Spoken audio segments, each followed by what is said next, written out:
Hi and welcome along to AFTV Transfer Daily, the show that keeps you up to date with players that have been linked with the summer transfer move to Arsenal.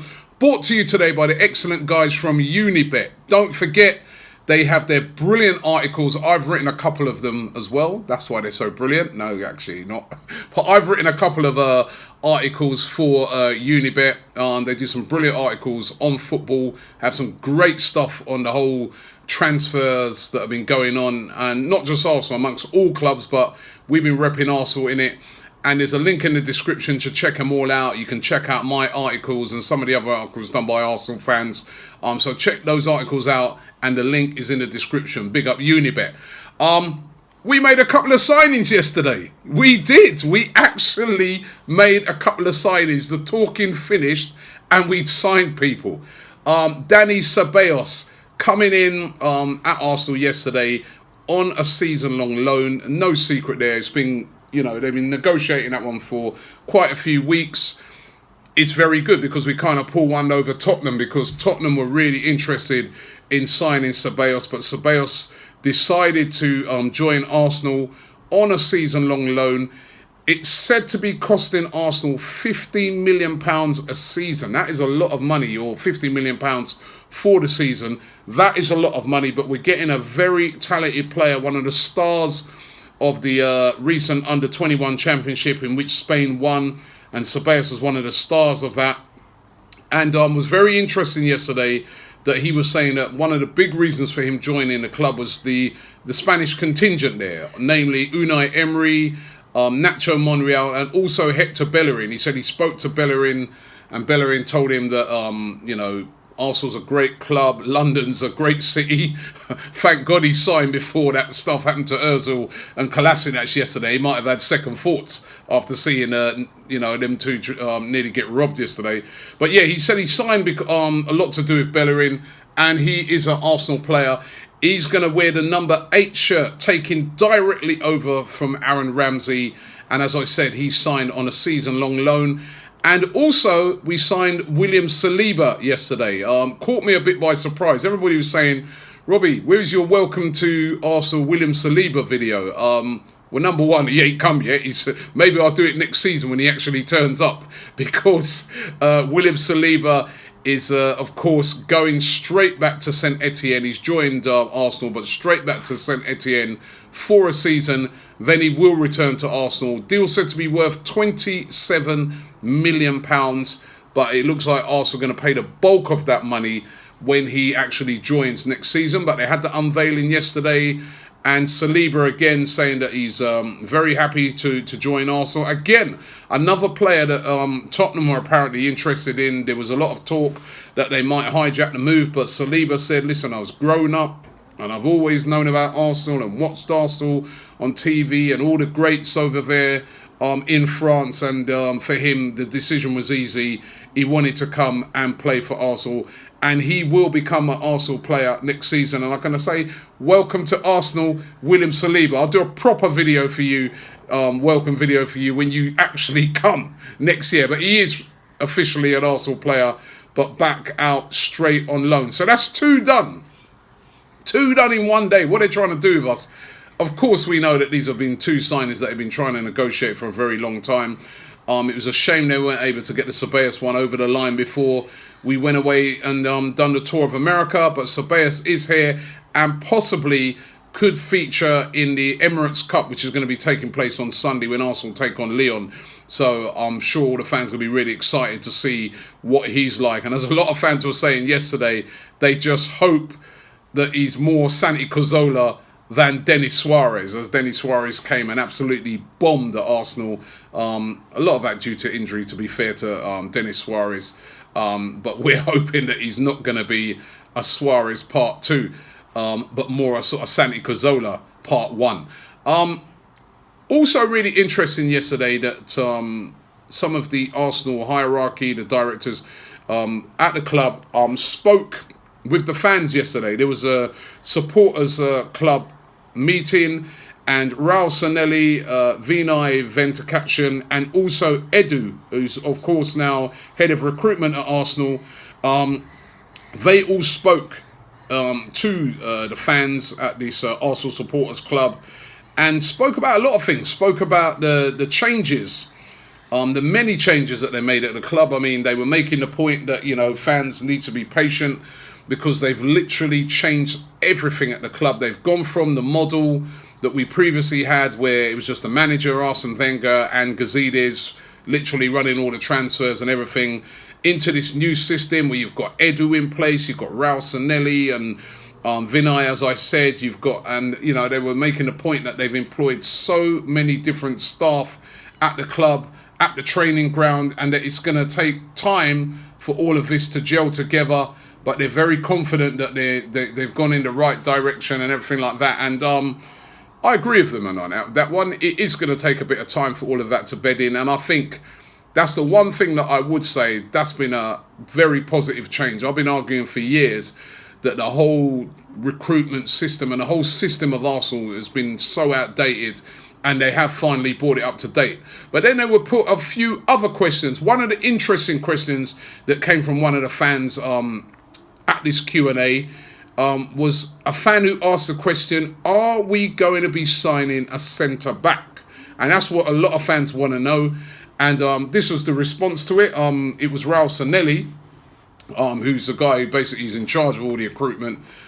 He said, I cannot say a name because I wouldn't be doing my job. If I say a name, I walk out the door tonight and he's £10 million more expensive. The transfer window is a moving target. I've been doing this for 16 years now, and I know that some windows are harder than others. This is a particularly hard window. When I talk with other clubs, this is common knowledge. There's a bit of a stagnation in the market, and you don't see the number of signings you normally see just yet. I don't know exactly how things will turn out, but I can assure you we're working every hour of every day. I used to hear Wenger say that. I think it's a bit like school. We evaluate your grade at the end of the school year and not in the middle.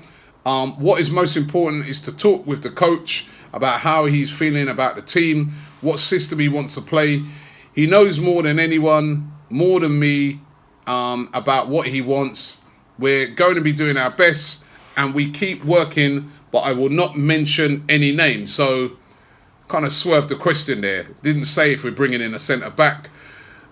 I hear what he's saying, you know, you give the grade at the end. It's true, there's still a couple of weeks to the end of the transfer window. As I said yesterday, still waiting to be excited. Not excited yet by any of the signings. There's some good signings, don't get me wrong, but I'm not overexcited. And we definitely need to see a centre-back. But obviously, he was very smart in the way he answered that question. And, you know, surely they know they've got to bring a centre-back in. The other question that was asked from the floor, which was a brilliant one, was basically, is it true that we've only got £40 million to spend? And this is a thing that's been irritating the life out of a lot of fans. That one was answered by Vinay. He says, I don't recognise this £40 million pounds figure. I've read it a lot. That doesn't come from us. That doesn't come from the clubs.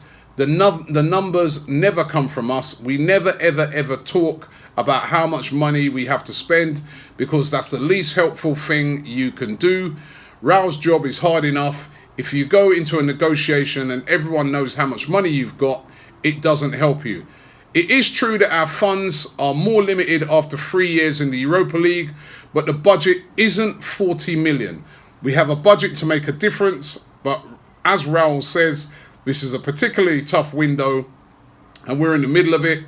I sense and understand the frustration, but there is a huge amount of misinformation out there in the market. I read and I am sent articles about players we're supposed to have missed out on, and they're players we haven't even talked about. I get why sometimes it's hard for fans to understand what we're doing, but listen to this. He says, but I'd say that's because 85% of what you read is not true. And that is really interesting that he says 85% of what we read out there is not true. That is true. Listen, as I've said so many times on this show, and remember what this show's about, we discuss the players that have been linked with a move to Arsenal. Not necessarily that they're coming, they've been linked with a move. And we have, as we are every year, because we're such a big club, we get linked with absolutely everybody that's out there, right? Some of the links are true. When I said Ceballos, some people were saying, well, I saw in the comments, we ain't going to get Ceballos. He's not leaving Madrid. He's at Arsenal now. The Saliba ones were true. And there's a lot of rumours out there that are true, but there are a lot of those that we get linked to that they're just not happening. And he's right there. I'm not sure about 85%. Probably, maybe he's right. But Gazidis said before him as well that a lot of the players they used to get linked with and heard they missed out on, they weren't even interested in, and that is definitely true. But it's a thing that fans get frustrated because of how slow we've moved in the market. They're saying it's a really difficult market this year. A lot of other teams have been getting deals done. But one link that has definitely been true has been the Zaha one. Arsenal definitely been interested in Zaha. There's talk that we put in an opening bid of £40 million that was rejected. Palace want 80 million. Man United have got a sell-on clause of 25%.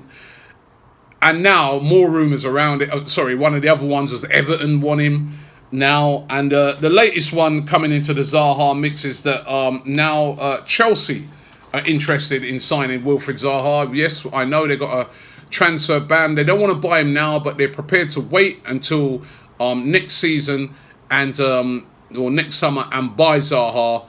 And they're preparing a deal to get that done for next season. The Zaha thing's going to rumble on until the end of the window. Again, that would be a signing to excite a lot of fans, but that one still rumbles on. Kieran Tierney, was interesting that none of those guys spoke about Kieran Tierney. Actually, they didn't speak about any targets yesterday.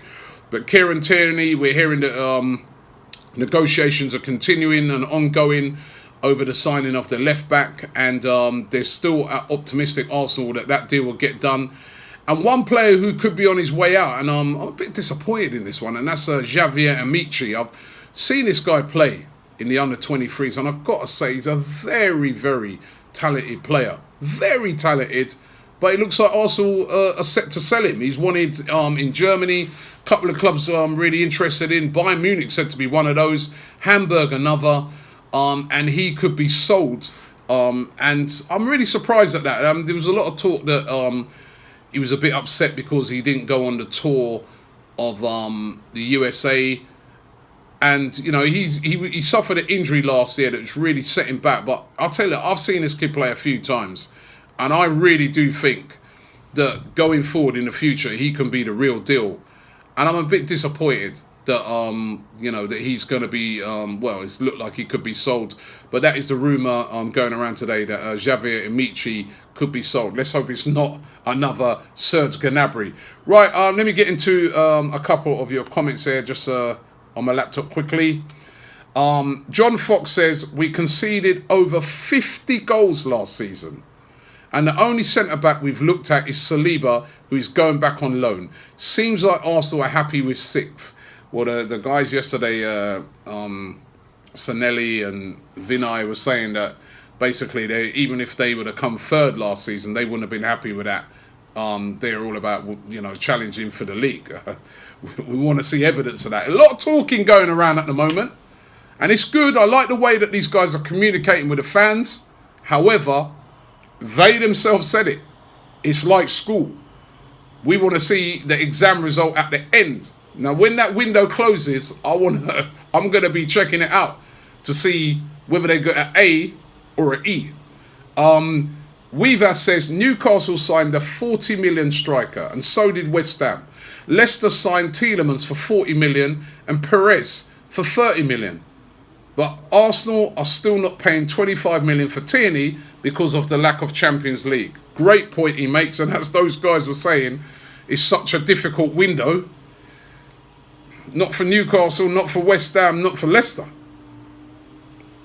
Right? And finally, Jonathan says, I never imagined that supporting Arsenal would be this painful. Welcome to my world. It is very painful sometimes supporting Arsenal.